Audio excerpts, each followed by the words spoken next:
Bapa di sorga, kami senantiasa mengucap syukur karena kasih dan setiamu dalam kehidupan kami.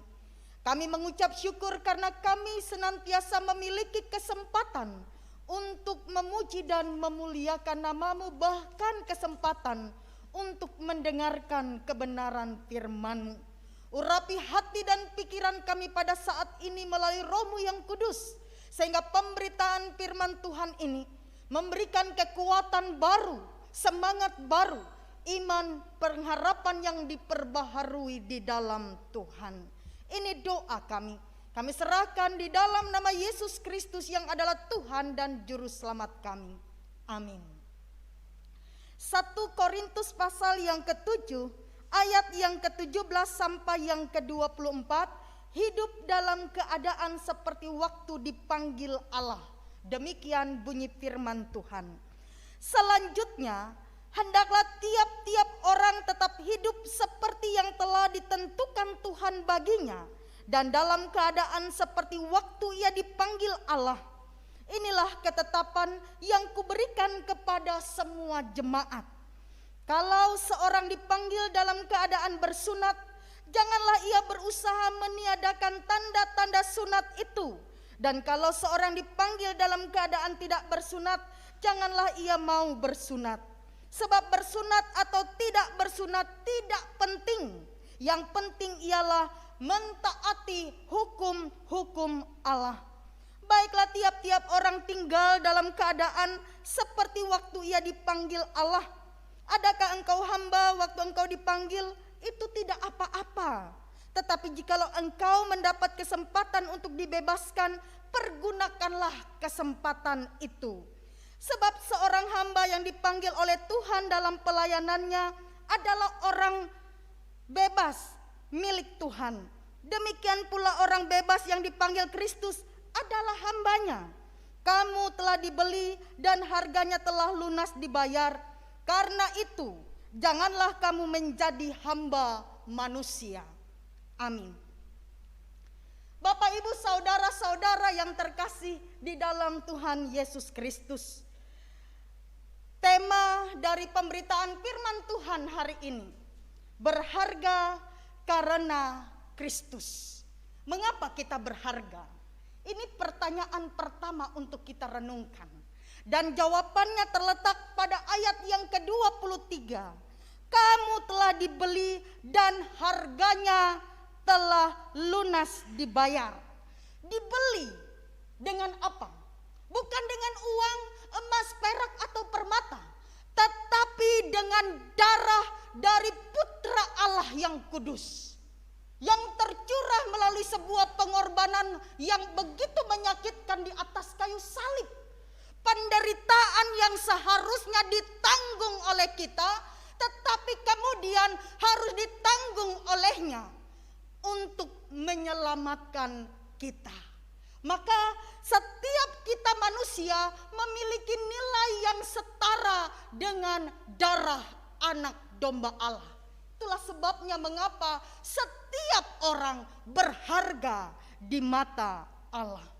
Lalu pertanyaan kedua yang harus kita pahami dari 1 Korintus pasal yang ke-7 ayat yang ke-17 sampai yang ke-24 ini. Mengapa Rasul Paulus mengingatkan kepada jemaat di Korintus tentang bagaimana mereka harus hidup dalam keadaan seperti waktu pertama kali mereka dipanggil oleh Allah. Ini menjadi dasar utama pemberitaan firman Tuhan yang harus kita mengerti, harus kita pahami agar dapat kita praktekkan dalam kehidupan kita setiap hari. Bapak, Ibu, saudara-saudara yang terkasih, setiap manusia pasti pernah berbuat dosa. Baik dengan pikiran, baik dengan perkataan, atau melalui setiap tindakan hidup. Saya pernah berjuang. Coba kalau satu hari saya tidak berbuat dosa. Saya coba. Saya tidak melakukan perbuatan yang salah. Saya tidak mengucapkan kata-kata yang kasar. Dari pagi, siang, sampai sore aman. Lalu kemudian saya berangkat pelayanan.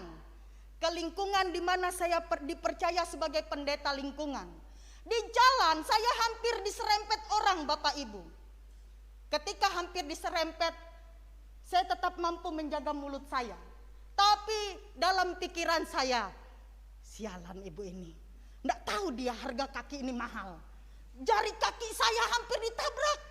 Adik saya pernah ditabrak jari kakinya, operasi di rumah sakit Suka Insan 17 juta. Waktu itu sekitar 10 tahun yang lalu. Nggak tahu sekarang. Ketika saya selesai dalam pikiran berkata demikian, saya pegang, aduh Tuhan, saya berbuat dosa. Nah, tidak mudah Bapak Ibu, tidak mudah. Mulut kita bisa kita tahan, tindakan kita bisa kita tahan, tapi pikiran kita kadang-kala menyesatkan kita dan membuat kita jatuh ke dalam dosa. Karena sekali lagi, perbuatan dosa itu bukan hanya berbicara tentang tindakan, tetapi keseluruhan sikap hidup kita. Dan karena perbuatan dosa itu, kita sepantasnya binasa. Gak ada dosa besar, dosa kecil. Hamartia, pelanggaran terhadap perintah Allah. Kita mau membunuh, kita mau berbohong, kita mau mencuri, kita mau mengucapkan saksi dusta, kita mau melakukan perbuatan-perbuatan secara hukum di Indonesia memiliki dampak hukuman yang berat ataukah dampak hukuman yang ringan, tidak ada di hadapan Allah. Pokoknya kalau kita sudah menyimpang dari apa yang diperintahkan oleh Allah, itu dosa. Mau besar, mau kecil, itu dosa. Dan upah dosa adalah maut. Maut berbicara tentang kematian yang kekal, bukan hanya secara jasmani, tetapi juga secara rohani, keterpisahan kita dengan Allah. Jadi setiap kali kita berbuat dosa, kita sudah terpisah dari Allah. Kita sudah binasa secara rohani. Dan untuk menolong diri kita, manusia yang berdosa ini, kita tidak akan pernah bisa. Kita membutuhkan satu pribadi yang kudus dan tidak bercacat di hadapan Allah Bapa. Dan pribadi itu ada di dalam diri Tuhan Yesus. Makanya persembahan darah Tuhan Yesus yang tercurah di atas kayu salib adalah persembahan yang sempurna untuk menghapus dosa kita. Kita yang awalnya diperhamba, diperbudak oleh dosa, kemudian dibayar lunas, ditebus oleh darah Kristus, sehingga kita menjadi milik Kristus untuk melayani Kristus. Dulu kita milik dosa, sekarang kita milik Kristus. Dulu kita mati dalam kebinasaan karena upah dosa kita, sekarang kita dimerdekakan di dalam kasih dan anugerah melalui Yesus Kristus. Jadi kita membutuhkan Kristus dalam hidup kita, karena dialah yang membuat diri kita ini berharga. Hanya masalahnya di sini harus kita gali.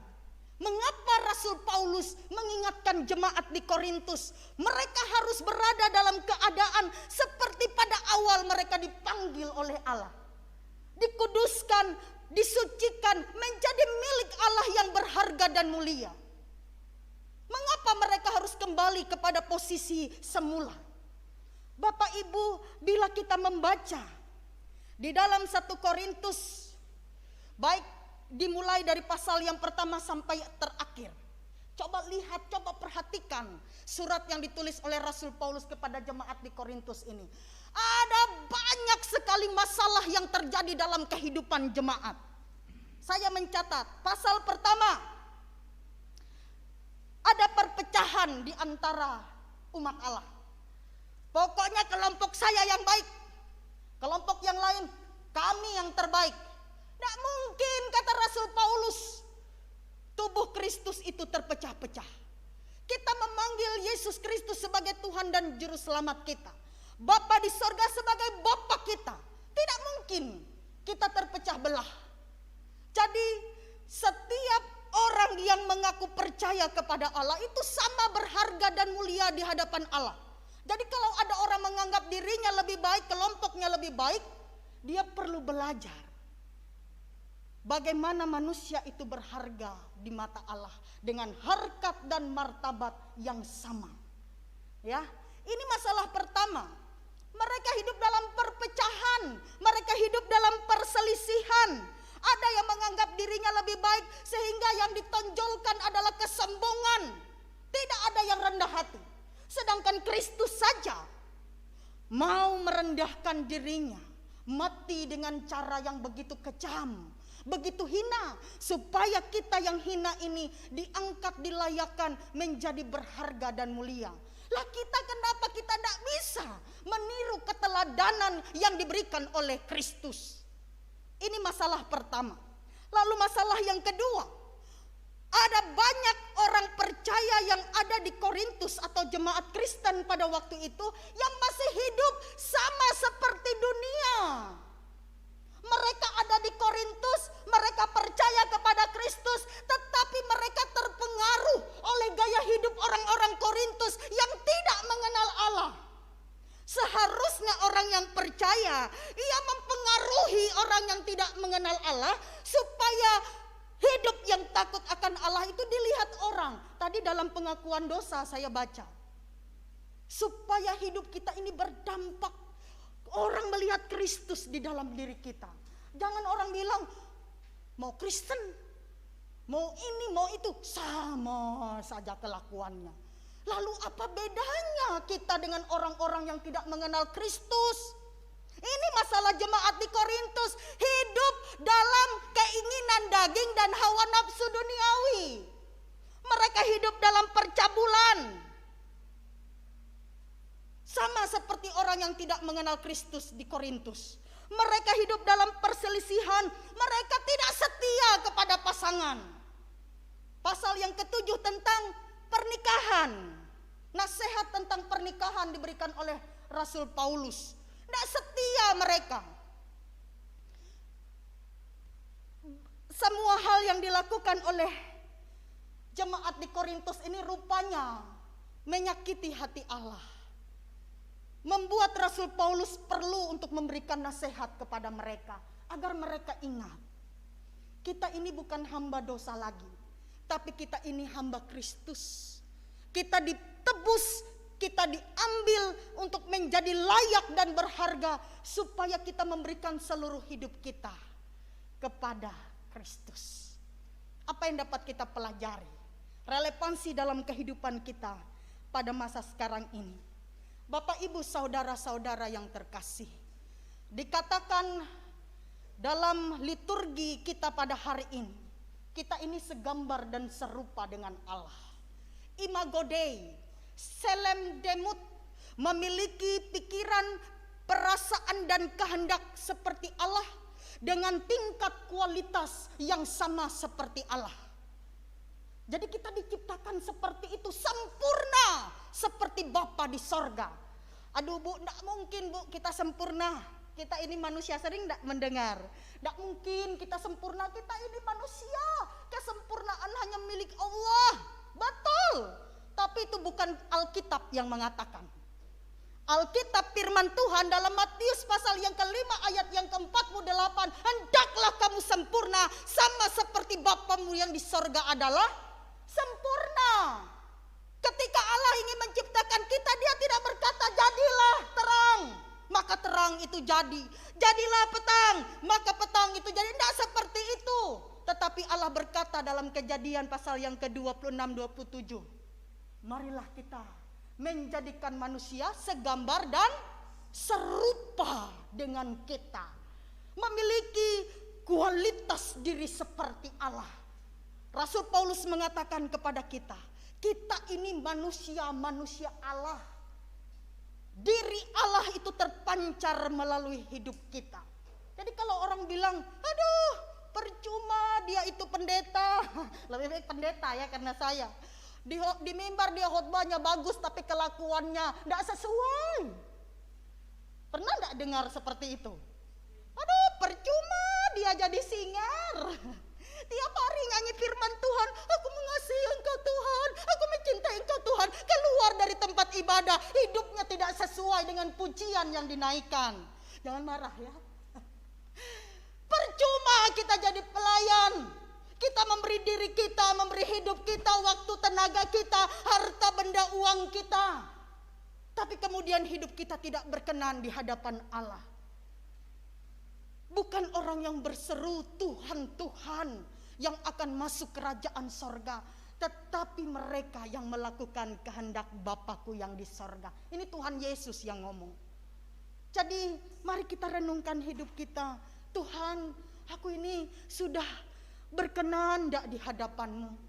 Aku ini sudah berharga enggak di hadapan-Mu dengan seluruh kehidupan yang kutampilkan sebagai anak-Mu? Ini sebuah perenungan yang tiap hari kita lakukan. Saya sepanjang corona hampir 2 tahun ini tiap hari saya merenungkan hal itu. Ini dampak positif dari corona ya. Kita punya banyak waktu di rumah untuk merenung. Saya ini sudah enggak menjadi pelayan Kristus yang setia. Kadang saya menangis dalam perenungan. Saya masih jauh dari apa yang Tuhan kehendaki dalam hidup saya. Saya masih belum menjadi pribadi yang berkenan di hadapan Tuhan. Kadang-kadang saya menangis sedih akan hal itu. Tetapi Roh Kudus menuntun saya dan berkata, engkau berharga. Maka keberhargaan kita itu memberi kekuatan untuk kita berjuang, memberikan yang terbaik bagi Tuhan melalui hidup yang kita miliki. Mari kita hidup seperti pada awal Allah memanggil kita. Menjadi umat tebusan yang berharga dan mulia. Ini pilihan untuk kita. Maukah kita? Siapkah kita? Atau kita masih bisa berkata, nanti nunggu saya pensiun, saya baru benar-benar hidup dekat dengan Tuhan. Nanti nunggu saya menikah, sudah menikah. Nanti nunggu saya sudah menikah, saya mau hidup dekat dengan Tuhan.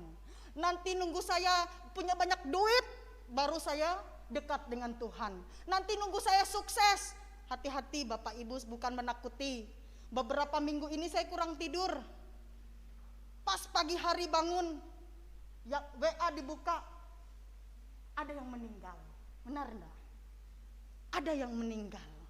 Tengah malam saya ditelepon, saya sudah lihat bunyi telepon, lihat jam 3 subuh, jam 2 subuh. Oh, ini pasti berita kematian. Saya angkat, halo, ibu, suami saya meninggal bu, anak saya meninggal bu. Kita tidak pernah tahu kapan usia hidup kita. Hidup ini singkat. Hari ini saya berada di sini, saya tidak tahu besok. Saya tidak bisa jamin besok saya masih tetap hidup. Tetapi ketika kita masih diberi hidup, mari kita pergunakan hidup kita untuk melayani Tuhan. Menyatakan betapa kita bersyukur karena kita yang hina ini menjadi berharga di hadapannya. Kalaupun kita mati, kita bisa berkata seperti Rasul Paulus, aku telah mengakhiri pertandingan yang baik. Bagian terakhir dikatakan, aku telah memelihara iman. Sekarang tersedia bagiku mahkota kehidupan yang diberikan oleh Tuhan bagiku dan bagi semua orang yang mengasihi Tuhan. Kiranya pembelajaran dari jemaat Korintus ini memperkuat kita, memperbaharui iman pengharapan kita, memberi kesempatan untuk kita merenung ulang. Sudahkah kita berjuang menjadi seperti apa yang Tuhan kehendaki? Ia sudah menjadikan kita berharga, oleh sebab itu tugas kita untuk menghormati, menghargai setiap pengorbanannya untuk kita. Tuhan Yesus memberkati. Amin. Mari kita merendahkan diri kita. Kita berdoa. Ya Tuhan, kembali kebenaran firman-Mu mengingatkan kami. Betapa berharga hidup kami. Tetapi harga itu harus kami bayar. Seperti Kristus yang membayarnya dengan darah yang kudus. Ya Tuhan, siapakah kami ini? Tetapi lihatlah hati kami. Kami yang tidak berharga ini, kami ingin menghargai pengorbanan Kristus yang telah menjadikan kami berharga. Dengan mempersembahkan hidup kami sebagai persembahan yang kudus dan yang berkenan. Meteraikan kebenaran firman-Mu ini, mampukan kami mempraktekannya dalam hidup kami tiap-tiap hari. Sehingga sampai kami mati, kami boleh didapati taat dan setia kepadamu. Di dalam nama Yesus kami berdoa. Amin.